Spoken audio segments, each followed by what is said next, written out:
जय हिंद दोस्तों, स्वागत है आपका गुरुकुल इंग्लिश हाउस के अंदर। आज मैं आपको सिखाने जा रहा हूं subject verb agreement. Subject verb agreement का मतलब ये होता है कि कौन सा सब्जेक्ट के साथ कौन सा हेल्पिंग वर्ब इस्तेमाल होता है। हमें जैसे पता है कि हिंदी के अंदर है, था, होगा, ये हेल्पिंग वर्ब्स है। उसी तरह से इंग्लिश में कई सारे हेल्पिंग वर्ब्स आते हैं। बस हमारा ये कंफ्यूजन है कि हिंदी इंग्लिश के अंदर कई सारे हेल्पिंग वर्ब्स है, जैसे कि am is are, was were, have, has, had been, has been, shall be, will be. तो ये किस सब्जेक्ट के साथ आते हैं, इसी को कहते हैं सब्जेक्ट वर्ब एग्रीमेंट। ये क्यों होता है? देखिए, हिंदी के अंदर जैसे कि था, ये एक हेल्पिंग वर्ब है जो टाइम को शो करता है पास्ट टेंस के अंदर।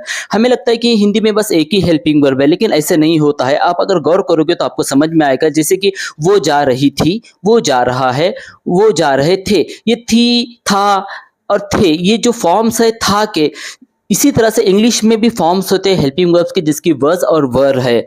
ओके, तो आज हम जानने जा रहे हैं कि टू हैव के हेल्पिंग वर्ब्स किस तरह इस्तेमाल होते हैं प्रेजेंट, पास्ट और फ्यूचर के अंदर। ओके, तो जनरली आई, वी, यू, दे, अगर इनमें से कोई भी सब्जेक्ट होगा तो उनके साथ हैव का इस्तेमाल होता है। वहीं पर थर्ड पर्सन सिंगुलर यानी कि ही, शी, इट या कोई भी एक सिंगुलर नाउन होगा तो उसके साथ हैज आएगा, जैसे कि हैज या फिर हैज बीन। उसी तरह से पास्ट में सिर्फ एक ही हेल्पिंग वर्ब है, हैड, तो चाहे सब्जेक्ट आई हो, वी हो या दे हो, इन सब के साथ हैड आएगा और पास्ट परफेक्ट कंटीन्यूअस के अंदर हैड बीन का इस्तेमाल होगा।